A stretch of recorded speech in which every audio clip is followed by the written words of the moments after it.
Ok, buona giornata a tutti. Siamo qua in una sede completamente diversa dall'ultima volta e l'ultima volta abbiamo comunque studiato il libro di Apocalisse e stasera proseguiremo in questo studio molto interessante che le scritture ci propongono e che ci danno un'idea di quello che succederà fra poco, perché veramente il mondo sta andando in una direzione che il libro, la parola di Dio, aveva già previsto più di 2000 anni fa.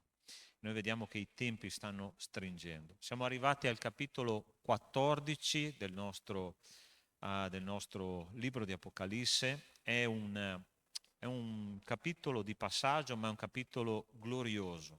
E vi spiego il perché è un capitolo glorioso. Al capitolo 13 noi abbiamo visto una panoramica della società che sarà dominata, quella società che sappiamo sarà dominata dall'anticristo affiancato dal falso profeta.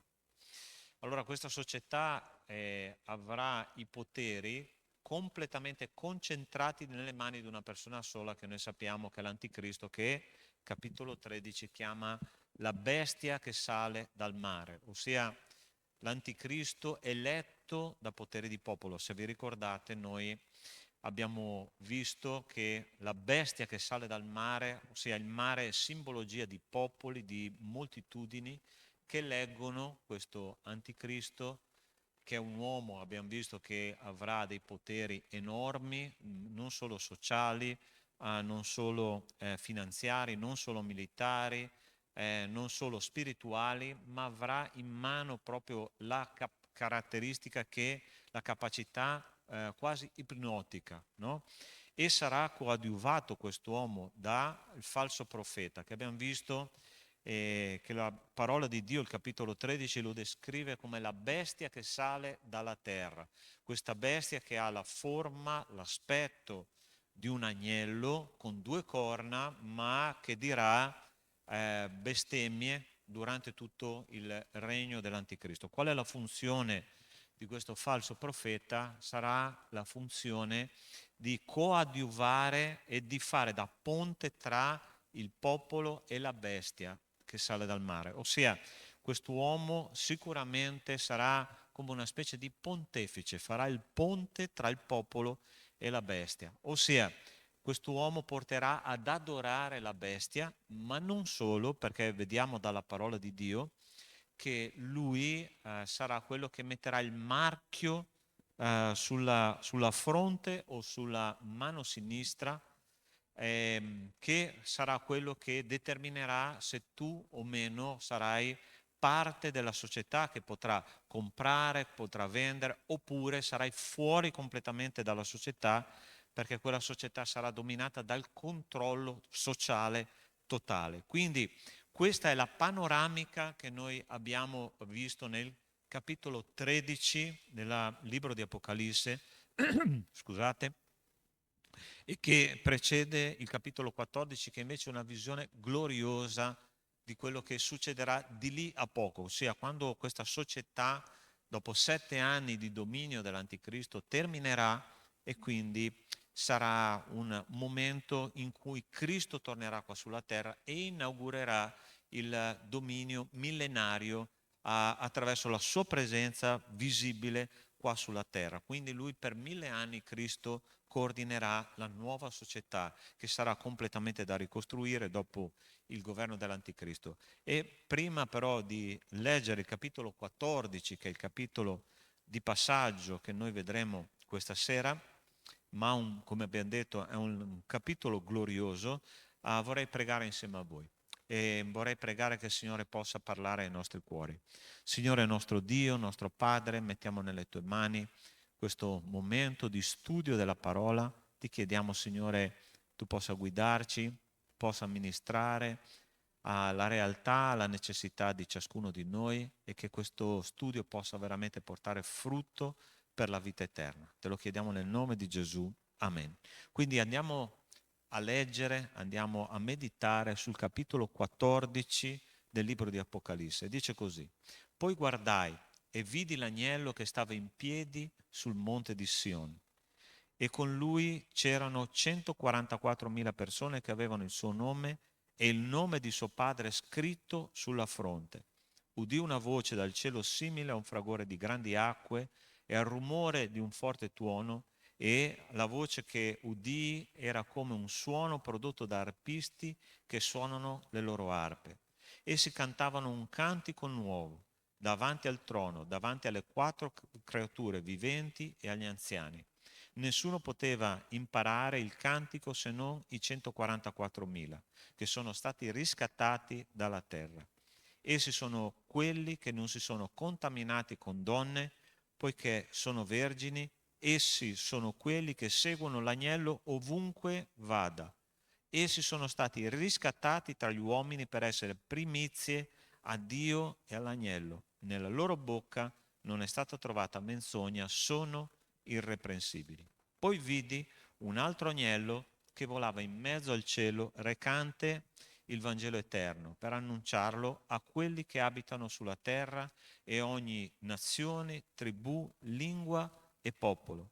Egli diceva con voce forte: temete Dio e dategli gloria, poiché è giunta l'ora del suo giudizio, adorate colui che ha fatto il cielo, la terra, il mare e le fonti delle acque.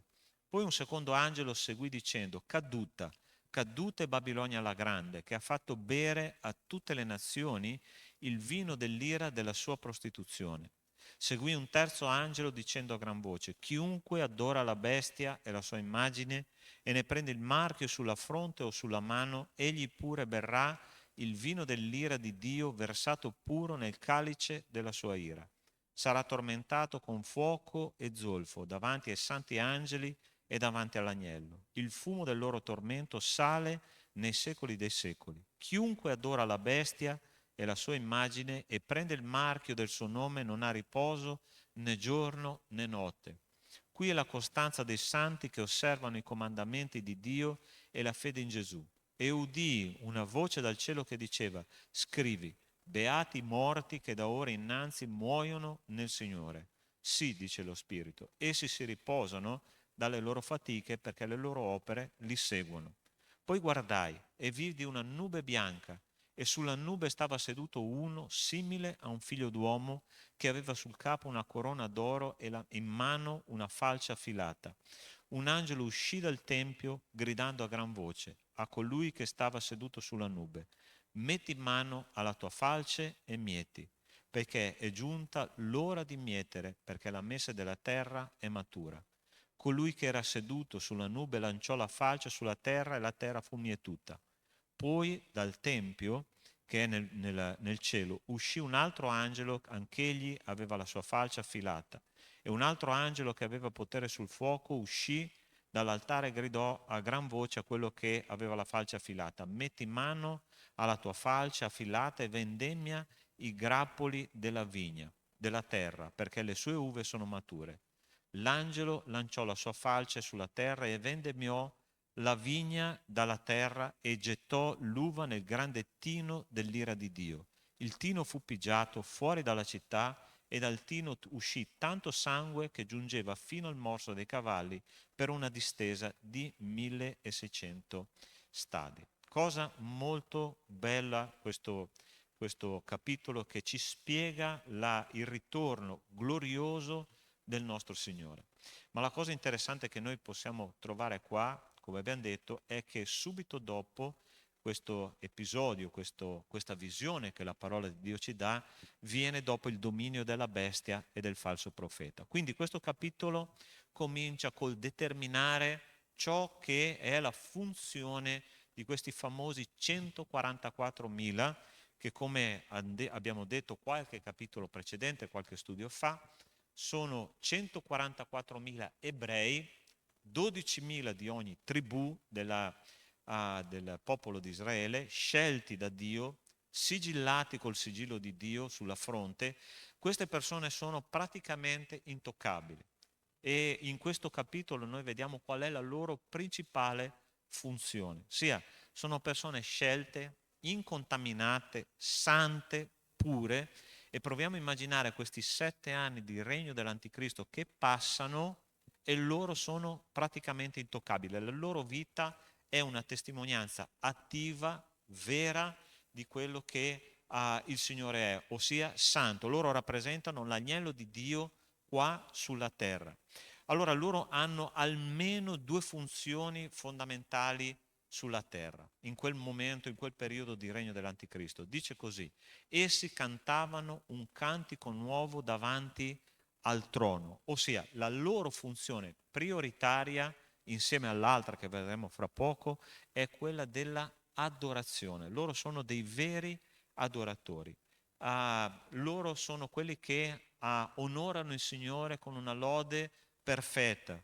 Loro sono santi, loro sono giusti, loro sono stati scelti da Dio. La parola di Dio ci dice che sono stati riscattati dalla terra e hanno la funzione di adorare Dio davanti a tutti quelli che fanno esattamente il contrario, ossia quelli che bestemmiano Dio davanti a questa società completamente dedicata al peccato, completamente corrotta e dominata dall'anticristo e dal falso profeta. La seconda cosa che questi 144.000 sono chiamati a fare è quello di seguire l'agnello ovunque egli vada. Ossia, questa è una visione che succederà di lì a poco. Ancora non è successa, ma questo è quello che si vede in questo capitolo e succederà di lì a poco, ossia alla fine del regno dell'Anticristo.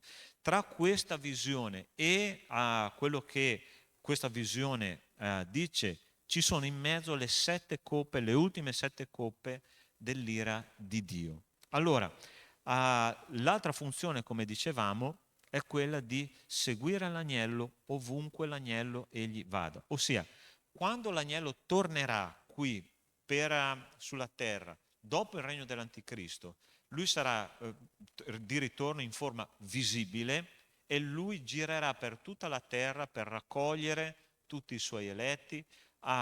Sicuramente, secondo quello che dice la parola di Dio, sia in Apocalisse che nei profeti nell'Antico Testamento, lui regnerà da Gerusalemme, ma da lì lui si sposterà in tutte le parti del mondo, andando a raccogliere fedeli, andando a parlare con i capi dei popoli, in modo che il suo regno sia in qualche modo organizzato, e la parola di Dio ci dice che i 144.000 lo seguiranno ovunque egli andrà, ossia saranno i suoi ambasciatori terreni del suo regno millenario. E questa è un'immagine bellissima. Provate a immaginare l'agnello che gira per il mondo, no? E questi 144.000 persone vestite di vesti bianche, pure, sante, marchiate col sigillo di Dio sulla fronte, cantando lodi al Signore. Sarà un culto enorme, gigantesco. Tutte le volte che loro si sposteranno sarà uno spettacolo cosmico, se così possiamo dire, no? E queste persone, noi vediamo che la parola di Dio in questo testo ci dice che non si sono contaminati con donne, sono vergini, sono puri, ok? Cosa significa questo? Allora, la parola di Dio non si contraddice. Io so che qualcuno di voi forse starà pensando che questi uomini non hanno avuto un rapporto sessuale con una donna, perciò sono puri. Ma dobbiamo intendere il contesto in cui questo punto, no, ci è stato esplicitato dalle scritture. Ossia, loro non si sono contaminati con donne perché? Perché passando per tutto il regno dell'Anticristo, ossia questi 7 anni che questi uomini hanno passato qua sulla terra, loro non si sono mescolati con le pratiche turpi che l'Anticristo proporrà a tutta la moltitudine che lo adorerà. Perché? Perché non dobbiamo dimenticare che l'Anticristo è praticamente il figlio di Satana, no? E quindi lui sporcherà e distruggerà, cercherà di distruggere tutta l'immagine di Dio che è nel matrimonio, nel rapporto di coppia, di una famiglia sana. Perciò lui cercherà di orientare tutti i popoli, tutta la gente sotto il suo dominio a fare che cosa?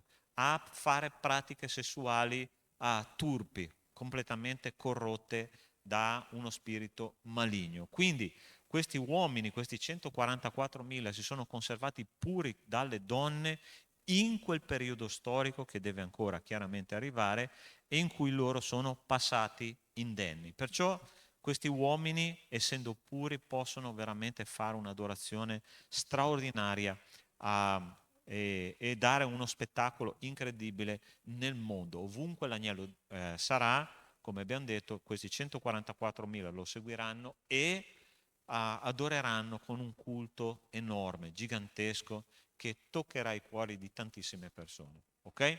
Quindi questa è la funzione dei 144.000. E adesso a seguire ci sono 4 proclami che la parola di Dio ci dice che avverranno in cielo con un enorme e meraviglioso effetto sulla terra. Allora, il primo proclama, che sono tutti proclami angelici, interessante che gli angeli sono dei servi di Dio mandati a servire, come ci dice la parola di Dio nel libro di Ebrei, nella lettera agli Ebrei, mandati a servire coloro che devono essere salvati. In questo caso noi vediamo gli angeli che cominciano a esercitare delle funzioni che noi non abbiamo visto fino adesso, ossia gli angeli non sono stati chiamati a predicare il Vangelo. Dio ha scelto, nella sua parola è molto chiaro questo, uomini con vite trasformate per predicare il Vangelo. Ma noi non dobbiamo dimenticare che questi angeli in questo momento predicheranno il Vangelo perché?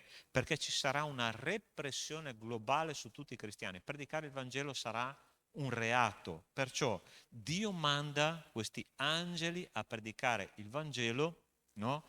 Sulla terra per far uscire da questa società il maggior numero di persone possibili, perché Dio vuole fino in fondo dare opportunità di salvezza a tutti quelli che ascolteranno questo Vangelo. E dice così il testo che abbiamo già letto, ma vorrei in qualche modo riprendere insieme a voi. E dice così: poi vidi un altro angelo che volava in mezzo al cielo recante il Vangelo eterno per annunciarlo a quelli che abitano sulla terra e ogni nazione, tribù, lingua e popolo. Egli diceva con voce forte: temete Dio e dategli gloria, perché è giunta l'ora del suo giudizio. Adorate colui che ha fatto il cielo, la terra, il mare, le fonti delle acque. Allora attenzione, ricordiamo negli studi precedenti cosa abbiamo visto, no? Abbiamo visto che Dio ha mandato i 2 olivi, ossia quelle 2 figure che avrebbero predicato il Vangelo qua sulla terra, e per 3 anni e mezzo queste figure, che probabilmente, come abbiamo detto negli studi precedenti, erano Elia e Enoch, i 2 uomini che non sono passati per la morte, e sono quelli che torneranno qua sulla terra per 42 mesi, ossia per 1260 giorni, 3 anni e mezzo. In poche parole hanno predicato il Vangelo, ma la parola di Dio dice che questi 2 uomini a un certo punto sono stati presi dalla bestia.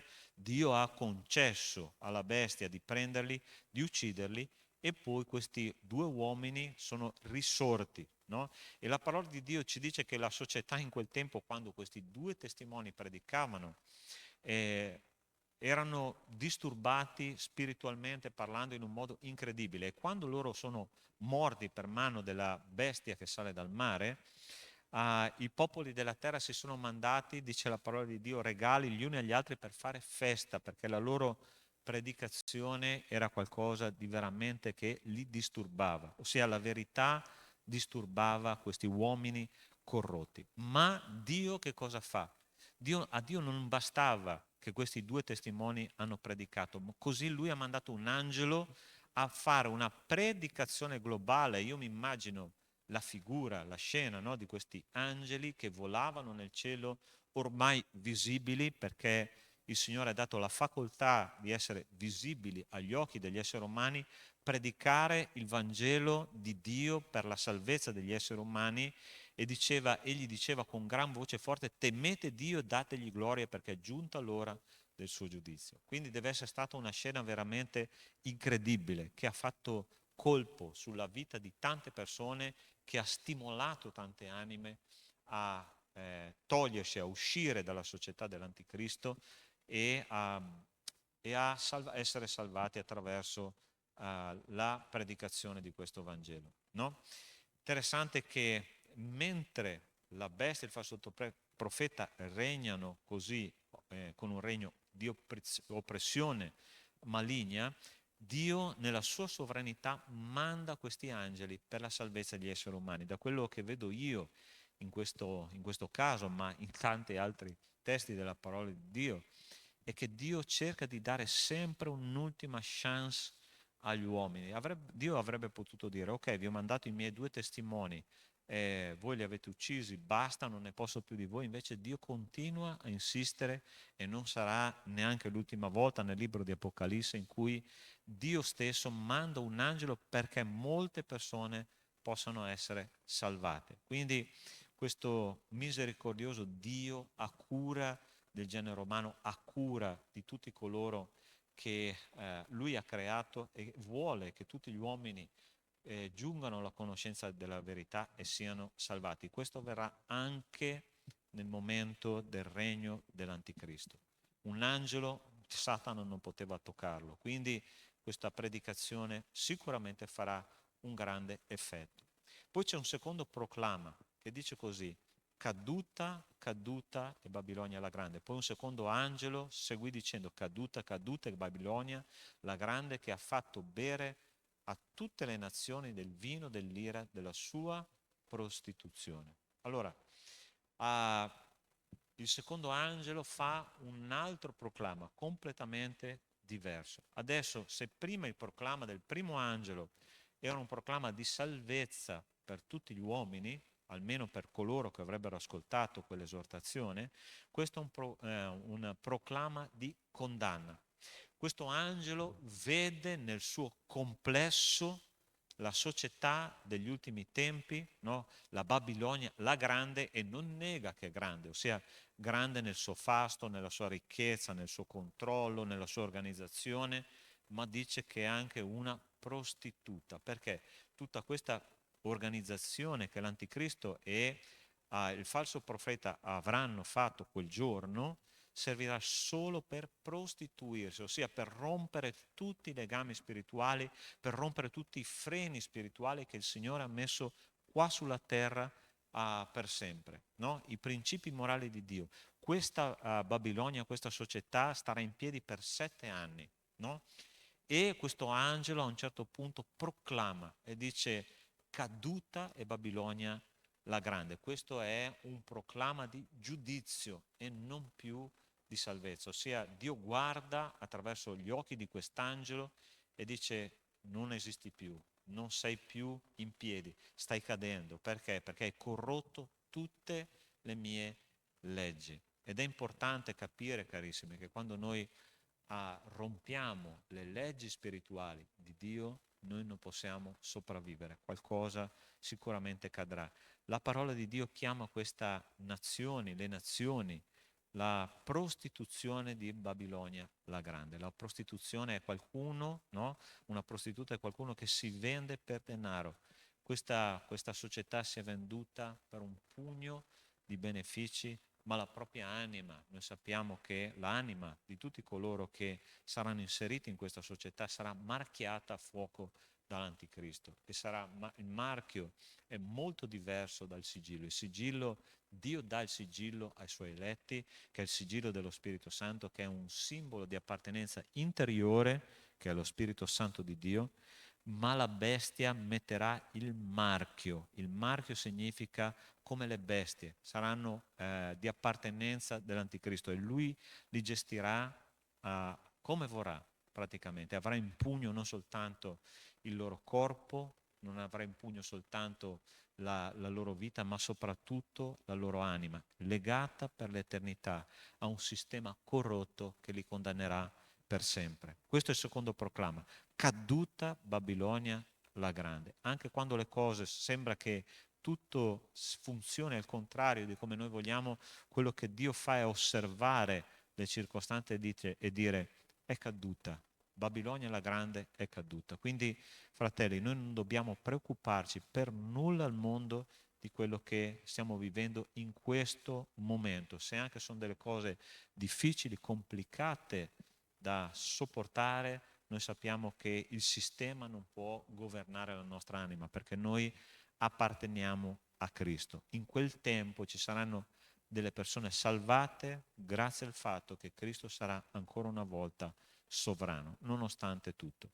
Quindi, terzo proclama che noi vediamo in questo testo biblico, in questo capitolo 14, dice così: seguì un terzo angelo dicendo a gran voce: chiunque adora la bestia e della sua immagine ne prende il marchio sulla fronte o sulla mano, egli pure berrà il vino dell'ira di Dio versato puro nel calice della sua ira, e sarà tormentato con fuoco zolfo davanti ai santi angeli e davanti all'agnello.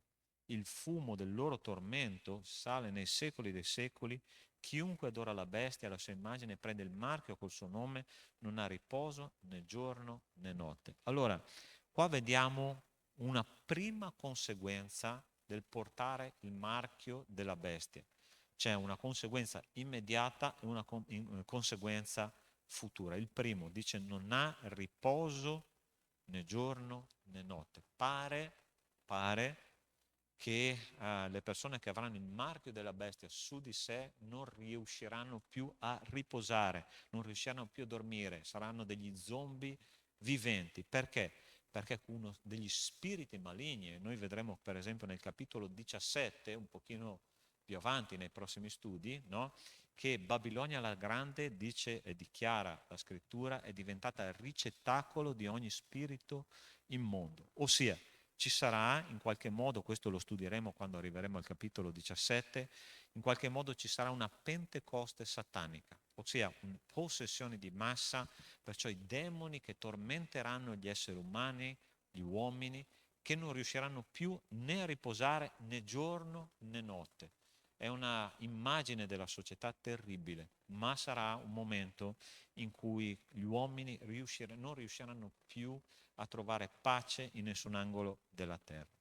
L'altra caratteristica molto interessante è la conseguenza futura, ossia il Signore guarderà insieme ai suoi angeli, guardate che interessante, che dice qua, che gli angeli e il Signore vedranno, guarderanno e saranno spettatori del tormento eterno che queste persone subiranno in futuro. Eccolo qua, che dice, e ne prende il marchio sulla fronte o sulla mano, egli pure berrà il vino dell'ira di Dio versato puro nel calice della sua ira, e sarà tormentato con fuoco e zolfo, e qua dice, davanti ai santi angeli e davanti all'agnello. Ossia, l'agnello e gli angeli assisteranno come uno spettacolo queste persone che verranno tormentate giorno e notte. È come sedersi in un cinema e osservare la sofferenza di queste persone,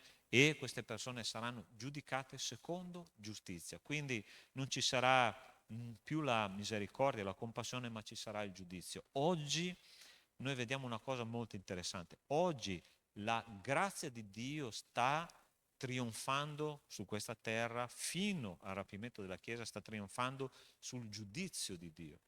Ma ci sarà un momento in cui, quando ci sarà il regno dell'Anticristo e Dio tornerà in Cristo Gesù qua sulla terra, il giudizio trionferà sulla misericordia e ci sarà il giudizio finale. Quindi questi uomini saranno tormentati e gli angeli e l'agnello stesso seduto sul suo trono osserveranno quel giudizio giusto di Dio. Ok?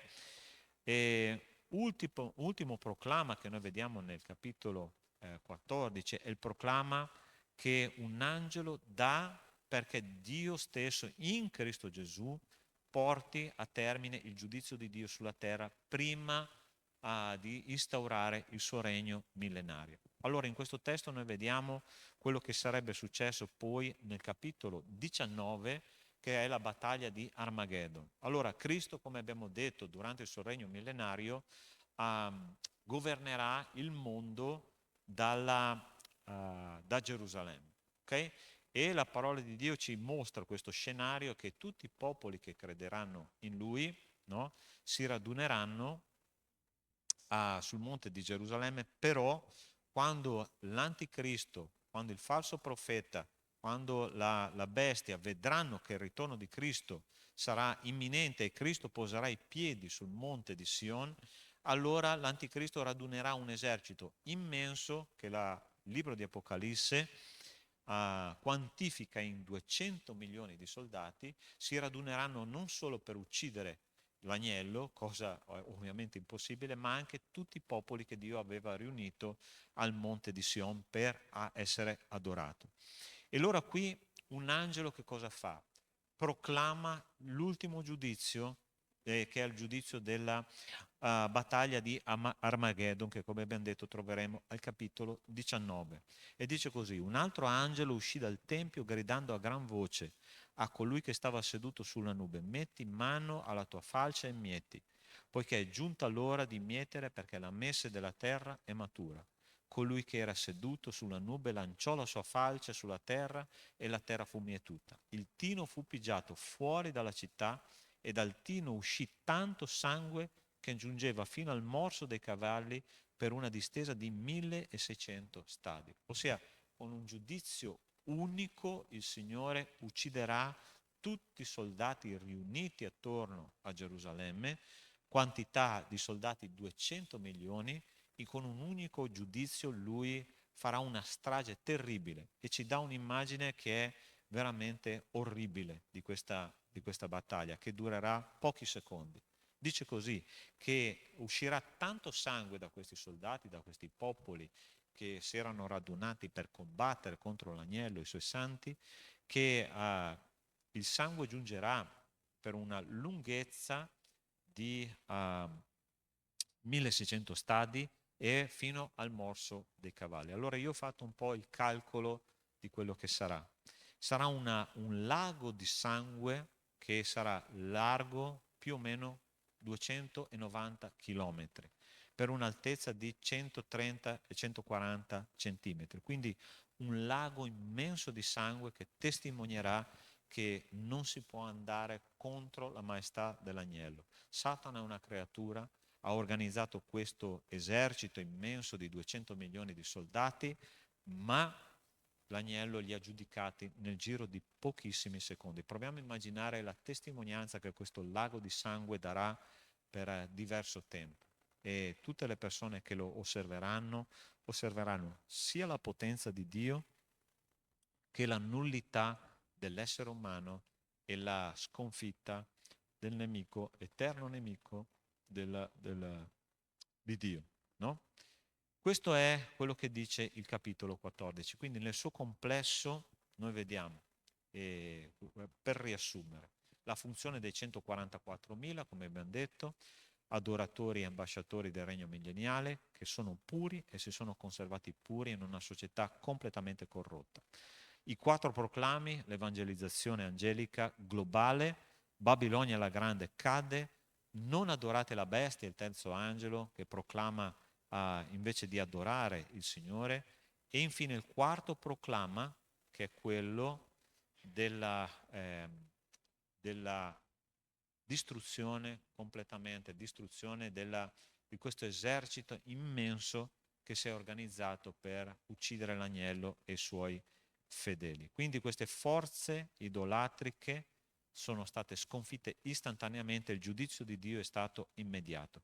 Questo focus che noi abbiamo fatto oggi sul capitolo 14 è un focus che però sarà ampliato nel capitolo 19, quando vedremo proprio la battaglia di Armageddon, che questa è una prefigurazione della battaglia di Armageddon, e vedremo che là ci sono più dettagli interessanti che ci faranno vedere che cosa veramente Gesù ha fatto fino in fondo. Abbiamo già visto diverse cose, ma là sarà ancora più chiaro e più specifico. Io vi ringrazio per l'attenzione e questo studio che possa rimanere dentro di voi, nei vostri cuori, che il Signore benedica abbondantemente le nostre vite e che possa farci crescere nelle sue vie attraverso lo studio della parola.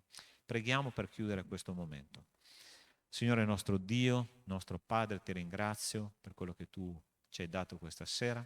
Ti chiedo, Signore, di benedire le nostre vite, di farci registrare nel profondo del cuore questa parola, che è una parola saggia, che viene da te, Signore, e che ci fa crescere, ci fa capire la tua potenza, il tuo amore per l'essere umano e il tuo odio per la prostituzione spirituale, ma la tua sovranità. Questo è al di sopra di ogni altra cosa. mentre giù sulla terra si faceva di tutto e di più, in mezzo al peccato, immersi completamente nel peccato, tu prendevi decisioni importanti perché tu sei sovrano e tu tornerai qua sulla terra nel momento più buio per riorganizzare il tuo regno. Signore, siamo in aspettativa, stiamo aspettando il tuo ritorno e ti chiediamo di darci pazienza, amore e perseveranza nella vita cristiana. Te lo chiediamo nel nome di Gesù. Amen. Buona serata e Dio vi benedica.